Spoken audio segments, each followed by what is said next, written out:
সন্ধেবেলা সবার সাথে আড্ডা দিতে দিতে চায়ের সাথে যদি এই রকম একটা দারুণ স্বাদের পকোড়া পাওয়া যায় তাহলে সন্ধেবেলাটা পুরো জমে যায়। আমি আজকে হাজির হয়ে গেছি দারুণ স্বাদের লঙ্কার পকোড়ার রেসিপি নিয়ে। এটা বানানো যেমন সহজ তেমনি সামান্য কিছু উপকরণ দিয়ে খুব সহজেই বানিয়ে ফেলা যায়। বড় থেকে ছোট সবারই ভীষণ পছন্দের। বন্ধুরা, আপনারা যদি আমার মতন করে একবার বানান, আশা করছি আপনাদের ভীষণ ভালো লাগবে। আপনাদের কাছে বিশেষ অনুরোধ রইল আমার এই ভিডিওটি সম্পূর্ণ দেখার জন্য। নমস্কার বন্ধুরা, ইজি কুক চ্যানেলে আপনাদের সবাইকে স্বাগত জানাই। চলুন শুরু করছি। এই লঙ্কা পকোড়ার বানানোর জন্য এই রকম কম ঝালওয়ালা লঙ্কা আমি নিয়ে নিয়েছি। আপনাদের পরিমাণ অনুযায়ী আপনারা বাড়িয়ে বা কমিয়ে নিতে পারেন। প্রথমে লঙ্কাগুলোকে আমি ভালো করে ধুয়ে পরিষ্কার করে নিয়েছি আর বোঁটাগুলোকে আমি ফেলে দিয়েছি। এবারে লঙ্কাটাকে আমি মাঝখানে এইভাবে চিড়ে নিয়ে যে দানাগুলো থাকে সেই দানাগুলো আমি ফেলে পরিষ্কার করে নিয়েছি। এই দানাগুলো থাকলে মোটেও এটা খেতে ভালো লাগবে না, তাই আমি এটাকে ফেলে পরিষ্কার করে নিয়েছি। এবারে আমি একটা কাপের মধ্যে কিছুটা বেসন নিয়ে নিয়েছি। আমি এখানে 4 চামচের মতন বেসন নিয়ে নিয়েছি। এবারে দিয়ে দেবো স্বাদ মতো নুন,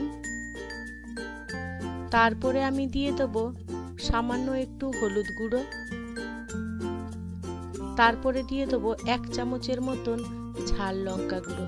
ঝালটা অবশ্য আপনাদের পছন্দ অনুযায়ী আপনারা বাড়িয়ে বা কমিয়ে নিতে পারেন। এরপরে আমি দিয়ে দেবো 1 টেবিল চামচের মতন সর্ষের তেল দিয়ে দেবো। যে কোনো পকোড়া বানানোর সময় যদি আমরা বেসনে একটু তেল ব্যবহার করি তাহলে পকোড়ার স্বাদটা কিন্তু দুর্দান্ত হয়। এবারে আমি 1 চিমটির মতন খাবার সোডা দিয়ে দিলাম। এবারে সমস্ত শুকনো উপকরণগুলোকে আমি চামচ দিয়ে গুলে নেব ভালো করে, অর্থাৎ আমাদের মিশিয়ে নিতে হবে। এবারে অল্প অল্প জল দিয়ে আমি একটা ব্যাটার তৈরি করে নেব। আমার এই রেসিপিটি যদি কোনো বন্ধু ফেসবুক থেকে দেখে থাকেন তাহলে আমার পেজটিকে লাইক ও ফলো করে দেওয়ার জন্য অনুরোধ করছি। এবারে সমস্ত উপকরণগুলোকে একই দিকে আমি অর্থাৎ বেসনটাকে আমি ভালো করে গুলে নেব। আমার এই রেসিপিটি যদি কোনো বন্ধু ইউটিউব থেকে দেখে থাকেন তাহলে আমার এই ক্ষুদ্র চ্যানেলটিকে সাবস্ক্রাইব করে আমার পাশে থাকার জন্য অনুরোধ করছি। আর পাশে থাকা বেল আইকনটি কিন্তু ক্লিক করতে ভুলবেন না, ওটা কিন্তু অলে দিয়ে রাখবেন যাতে আমার দেওয়া সমস্ত ভিডিও নোটিফিকেশান আপনারা খুব সহজেই পেয়ে যান। তার জন্য বন্ধুরা, আপনারা ভাবছেন হয়তো কাপে কেন বেসন গুলছি। কাপে বেসন গুললে কি এই লঙ্কা পকোড়া ভাজার সময় কিন্তু আমাদের লঙ্কাটাকে সুবিধা হয় চুবিয়ে নিতে, সেই জন্য আমি এখানে কাপের মধ্যে আমি বেসনটা গুলে নিচ্ছি। আপনাদের হাতের কাছে এইরকম লম্বাটে যে কোনো পাত্র থাকবে আপনারা গুলে নেবেন। দেখুন ব্যাটারটা ঠিক আমি এইভাবেই রেডি করে নিয়েছি। খুব বেশি ঘনও হবে না আবার খুব বেশি পাতলাও হবে না, ঠিক এইভাবে আমাদের ব্যাটারটা তৈরি করে নিতে হবে। এবারে আমার ব্যাটারটা রেডি হয়ে গেলে আমি এটাকে সাইডে সরিয়ে রেখে দিলাম। এবারে রান্নার জন্য আমি গ্যাসের কাছে চলে এলাম। গ্যাসে একটা কড়াই বসিয়ে দিলাম। কড়াইটা বেশ গরম হয়ে গেলে তাতে আমি রিফাইন্ড অয়েল দিয়ে দিলাম। তেলটা প্রথমে ভালো করে গরম করে নেব। আপনারা চাইলে এই পকোড়াটা সর্ষের তেলেও করে নিতে পারেন, তাতে কোনো অসুবিধা নেই। এবারে তেলটা বেশ ভালো করে গরম হয়ে গেলে আমি একটা করে লঙ্কা এইভাবে ডুবিয়ে আমি তেলের মধ্যে দিয়ে দেবো এবং লো টু মিডিয়াম আঁচে আমি এই পকোড়াগুলো ভেজে নেব উল্টে পাল্টে। দেখুন ঠিক এইভাবে আমাদের গোল্ডেন কালার হয়ে গেলে তেল ঝরিয়ে আমি পকোড়াগুলোকে একটা টিস্যুর উপরে রেখে দিচ্ছি যাতে আমাদের এক্সট্রা তেলগুলো ওই টিস্যুতে চলে যায়। একই পদ্ধতি অবলম্বন করে আমি সমস্ত পকোড়াগুলোকে ভেজে নেব।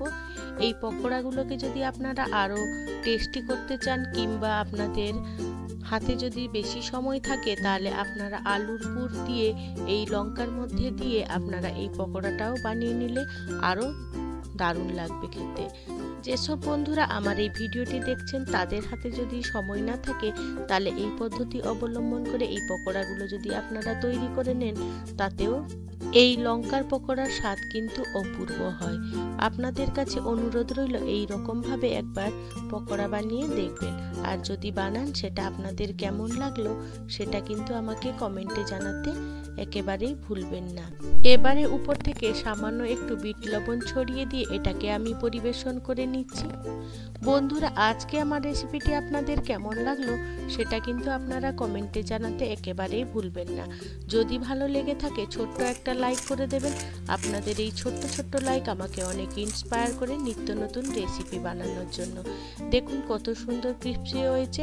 আর যদি খুব বেশি ভালো লেগে থাকে তাহলে বন্ধু বান্ধব কিংবা প্রিয়জনদের সাথে শেয়ার করে তাদেরও দেখার সুযোগ করে দেবেন। আপনাদেরকে অসংখ্য অসংখ্য ধন্যবাদ আপনাদের মহামূল্যবান সময় দিয়ে আমার এই রেসিপিটি সম্পূর্ণ দেখার জন্য। আপনারা ভালো থাকবেন, সুস্থ থাকবেন। দেখা হবে পরের কোনো নিত্য নতুন রেসিপিতে।